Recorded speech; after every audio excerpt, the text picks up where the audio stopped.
Gênesis capítulo 3, versículo 9. Quantos encontraram? Pode dizer amém.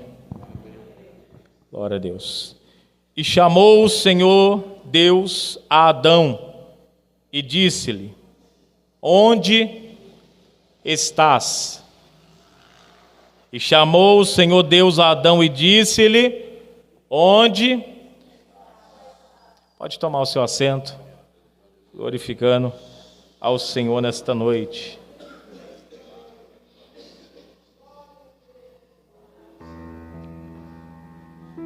Eu quero pregar subordinado ao tema: quem será você no próximo encontro? É o tema que Deus colocou no meu coração. Lendo esse texto, ouvindo corriqueiras pregações baseadas nesse tema, nesse texto, Deus ele falou algo comigo que eu ainda não tinha percebido. Nós vemos aqui, irmãos, nesse texto de Gênesis 3, que todos os dias Deus descia para se comunicar com Adão e Eva. Todos os dias Deus descia na viração do dia para se relacionar, para se assentar à mesa com Adão e Eva. E hoje nós sabemos o que é isso, porque nós estamos aqui em uma mesa espiritual. E o Cordeiro já foi até louvado. O som dele quando ele vem na terra. E hoje nós já podemos ouvir um pouco desse som quando ele toca a terra, o solo da igreja. E não era diferente. Adão e Eva esperavam todos os dias e se preparavam para isso, porque sabiam que no horário determinado Deus viria para dialogar com eles. Êxodo 23:14 vai nos mostrar uma informação importante sobre Deus. Deus vai dizer: ninguém aparecerá diante de mim de mãos vazias. Isso mostra para nós que nós precisamos sempre, quando tivermos um encontro marcado com Deus, ter uma oferta, ter algo a dar ao Senhor. E hoje o que Ele requer é uma oferta agradável, louvor sincero. Então nós podemos entender que no interlúdio do findar de um encontro até o outro encontro do outro dia, Adão e Eva tinham ali um período para preparar-se para o próximo encontro. Esse período Adão e Eva tinham que preparar a melhor oferta, que seja os melhores cereais, porque tal hora ele vai aparecer, ele vai se assentar à mesa. E quem aqui, irmãos, não prepara um banquete quando a visita vai chegar? Quanto mais uma visita sublime como essa. E Adão, eu estou falando de um Adão e de uma Eva que eram perfeitos. Então eu estou falando de uma oferta supra excelente, uma oferta perfeita. Louvado seja Deus. Então nesse interlúdio eles se preparavam. Acontece que no intervalo entre um encontro e o outro, a serpente aparece, engana Eva, convence Eva de que o que Deus disse que era mal era bom e que Deus era mentiroso. Eva come, Adão acaba comendo também, porque Deus não está presente. Quem é você quando Deus não está presente? Porque o nosso problema não é com o público. Nós sabemos se portar diante das pessoas, salve o engano. Mas na maioria das vezes nós sabemos se portar diante das pessoas. No público não é o nosso problema. Nós temos especialistas em performance. O nosso problema é quando ninguém está vendo. A igreja tem se perdido no particular. É quando a porta se fecha. Meu pai não está vendo. Minha mãe não está vendo. Meu filho não está aqui. Não tem ninguém em casa. Meu pastor não faz ideia que eu estou aqui. Quem é você quando ninguém está presente? Porque aí você vai revelar quem é você de verdade. E o tanto que você precisa se libertar ainda. Porque é muito fácil eu chegar aqui no púlpito aqui, você vai olhar para mim aqui um super-homem. Né? Não precisa de nada. Um homem perfeito, um homem que não erra. Mas só eu sei. Porque quem vai definir isso é o meu particular. Quem vai definir isso é quando eu estiver sozinho no meu quarto fechado, na intimidade eu e Deus. E foi nesse período, nesse intervalo, Deus ainda não estava presente. O diabo, irmãos, encontrou lugar. Adão peca. E o que acontece de problema aqui? Os irmãos lembram que eu disse que no interlúdio de um dia para o outro, Adão e Eva se preparavam para se apresentar diante de Deus. O versículo 7 de Gênesis agora vai mostrar para nós o que acontece após o pecado. Após o pecado, os olhos foram abertos e viram que estavam nus, e agora não vão se preparar para o próximo encontro, mas eles vão se preparar para se esconder do próximo encontro. E a nossa geração não está se preparando para se apresentar em adoração.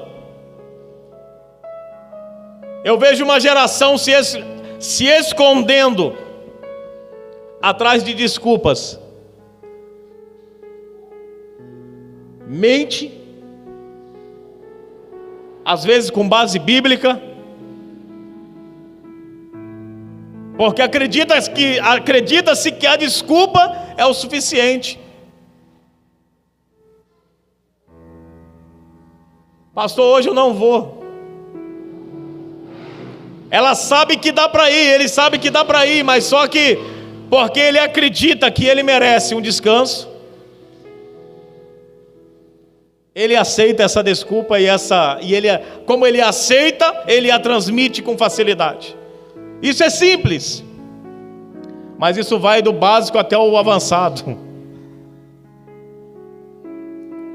Até aquela pessoa que pecou dos pecados mais horrendos e fala, não pequei não. Ou se pecou, fala também, olha a minha fraqueza, olha da onde eu vim. E a pessoa vai de desculpa em desculpa, cozendo folhas de figueira para se esconder, porque acredita que a folha vai tampar a nudez, e tampar a nudez é o suficiente. Quantos de nós nunca pensamos isso? Quem aqui já sonhou que estava desnudo? Desesperador é. Não vou muito longe não. Quem já sonhou que estava entrando dentro de algum lugar descalço, de bermuda? Já é vergonhoso. Quanto mais desnudo. É desesperador, irmãos. Então ele estampa com folha de figueira, porque dá a falsa sensação de segurança. Me esconder é a falsa sensação da segurança. A desculpa é apenas uma falsa sensação, porque Deus sabe exatamente que é mentira. De Deus não se esconde. Deus sabe que foi mentira, que foi apenas uma desculpa. Deus sabe que você podia sim vencer, mas você assim mesmo foi obstinado, obstinada, e decidiu pecar. Deus sabe. É Deus, não é o seu pastor. Seu pastor talvez você engana. Você conversa comigo, dá um sorriso. ou chora, eu vou ver suas lágrimas, eu vou te abraçar e vou dizer: te amo, minha ovelha. Mas Deus, Ele sabe discernir o que é lágrima de verdade. Deus sabe discernir o que é sorriso verdadeiro, o que é sinceridade. E é o que para Deus vai valer. E eu pergunto para a igreja: até quando nós vamos tentar se esconder de Deus? Deus ainda continua bradando: aonde estás, Adão? Deus ainda pergunta: onde está Adão? E não é porque Deus não sabe onde ele está, Deus sabe de todas as coisas, mas Deus está dando a oportunidade dele revelar que caiu. Mas quem teve a capacidade, a obstinação de se lançar no pecado, no erro, de se dar o direito de escolher pecar, foi orgulhoso o suficiente para olhar para o fruto e falar: eu não dependo de Deus para escolher, vou pegar porque eu quero. Também não vai ter coragem de correr para Deus e apontar: pequei, porque é orgulhoso. Entende, irmãos? Eu não estou bravo com ninguém, tá? Por mais que eu esteja falando nesse tom, às vezes pareça que eu estou bravo, mas não é isso. Mas é uma preocupação que permeia a minha alma, e a cada dia ela tem apertado ainda mais, e eu preciso transmitir à igreja, porque eu não quero que chegue aquele dia e aconteça a mesma coisa que Deus disse a Ezequiel: se eu falar e você não avisar, o sangue deles requererei da tua mão. Então eu preciso tratar. Louvado seja Deus. Então eles se escondem, ou pensaram que estava escondido. E qual que foi o erro de Adão e Eva? Ao ouvir o chamado,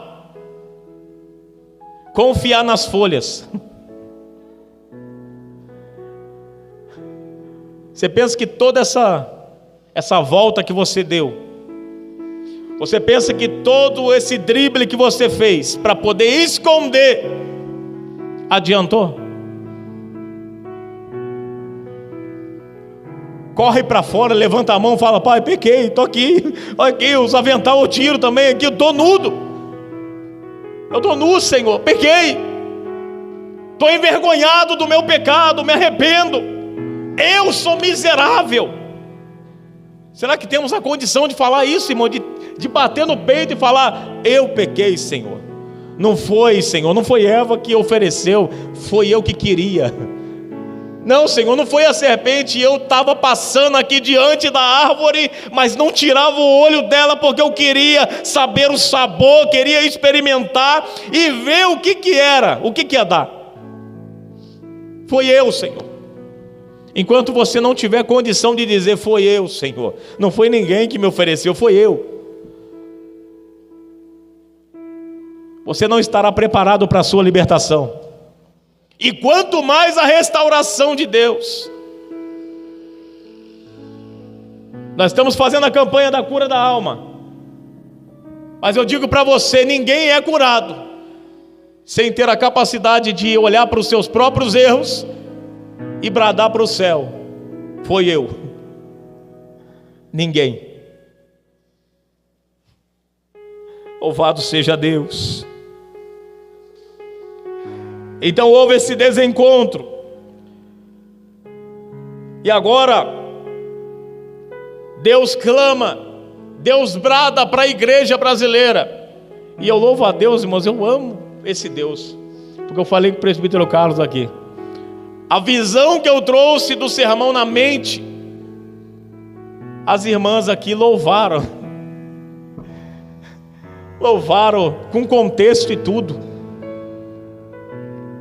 Esconda-me em ti qual é o som quando Deus desce na terra, porque a Bíblia vai dizer que quando eles pecam, estão ali, tamparam a nudez e se esconderam. A Bíblia versão King James, a mais próxima dos originais, diz: pela movimentação, eles ouviram a movimentação, o som de Yahvé que passeava pelo jardim. e temeram. É Deus confirmando. E depois ainda disse: eu abri a porta, né? O refrão. O carpinteiro batendo na porta, e é a conclusão do meu sermão aqui hoje. Porque quando ele fala onde estás, o que ele está esperando, na verdade, é que você salte do meio dessa moita, que você salte do meio desse esconderijo que você se colocou até hoje, e fala: estou aqui, Senhor. É o que ele está esperando. Lembra-te de onde caíste e se arrependa. E eu não vou ameaçar ninguém, mas a Bíblia pode, Deus pode te ameaçar, porque ele está falando para crente, não está falando para ímpio, não. Deus pode ameaçar a hora que ele quiser, e ele ameaça aqueles que sabem da verdade, mas mesmo assim a ignora. E olha o que vai dizer, olha a ameaça: lembra-te de onde caíste. Para a igreja de Sardes, que estava morta, com nome de vivo, mas estava morta. Porque senão, quando não, virei a ti como ladrão de noite, e você não saberá a hora, te pegarei de surpresa. É Deus. Ameaça. Para aquela igreja que Jezabel era profetisa, ele fala o quê? Eu pegarei aqueles que se prostituem com a profetisa Jezabel e os colocarei na cama. É Deus ameaçando a igreja que sabe da verdade, mas mesmo assim se faz de inocente. E o que ele vai dizer para Éfeso? Lembra-te de onde caíste e se arrependa, porque senão eu tirarei de ti o teu castiçal. Você vai deixar de ser igreja, vai ter aparência de vivo, mas vai estar morto. Vai ter aparência de flor, mas vai ser só vaso.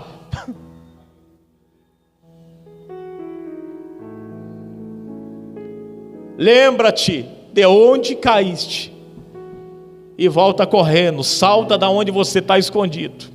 E nesta noite aproveite a oportunidade para dizer para Deus: eu confesso o meu pecado, Senhor. Até hoje quem regeu a minha vida foi eu, por isso deu tudo errado. Mas a partir de hoje eu coloco verdadeiramente a minha vida nas mãos do Senhor.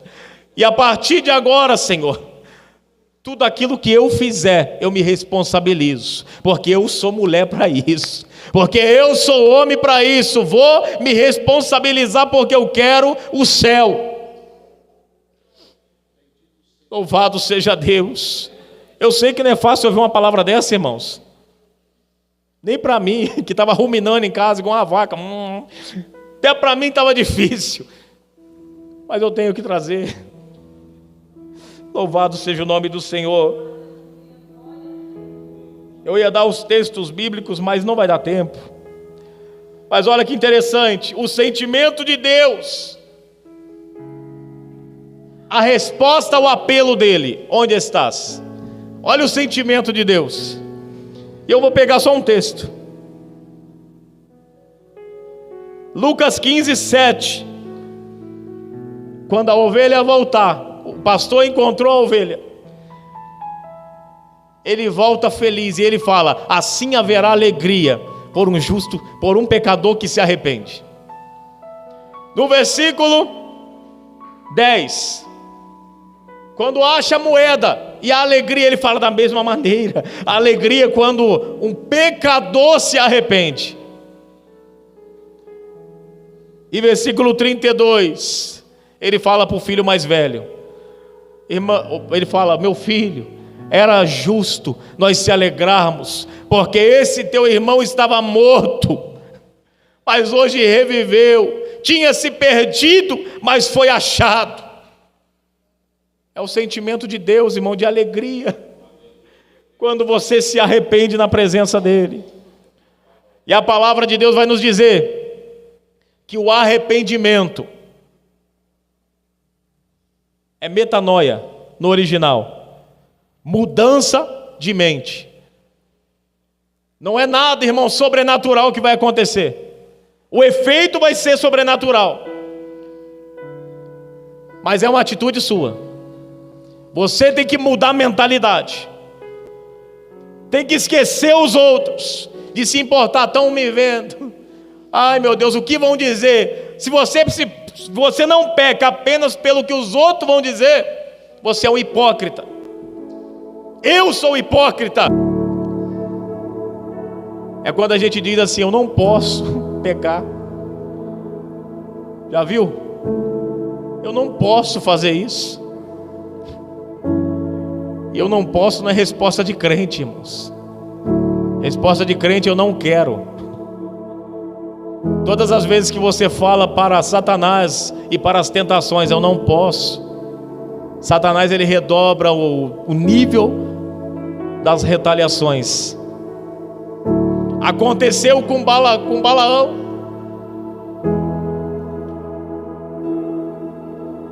Balaão ali, os reis ali manda para ele príncipes e ouro para oferecer para ele, e fala: se você amaldiçoar esse povo que vem aí, lambendo a terra, nós te damos tudo isso. Ele fala: eu não posso. Porque ele disse: eu não posso. Ele volta, os príncipes voltam, e quando chega lá no rei, o rei fala assim: então agora você vai mandar agora os superiores ainda. Você vai redobrar o nível de ouro, vai redobrar a honra ainda, e vai até ele, porque ele vai redobrar o nível de retaliação para derrubar. Enquanto você dizer não posso, o diabo vai entender. Então quer dizer, não posso, não faço porque não posso, porque querer eu quero. Se apertar, eu aceito. É o que soa na cabeça da serpente, quando ela fala: come do fruto, Eva, vai fazer bem. E ela fala: vai fazer bem. E fica ali dando ouvido, e ouvindo, e ouve. Por quê? Porque era desejo, ela queria. José fala: não posso. Então o que acontece? A esposa de Potifar tenta mais uma vez, e ele vai parar na prisão, porque não falou não quero. Fala: não quero, meu filho. Aprenda a falar isso, irmãos, em nome de Jesus. Diante das propostas que vierem sobre você, fala: não quero. Eu sou crente, sou lavado, sou remido. Não preciso disso para ser feliz, nem para viver. Louvado seja o nome do Senhor. Então nesta noite eu encerro com essa pergunta, com esse brado de Deus: onde estás?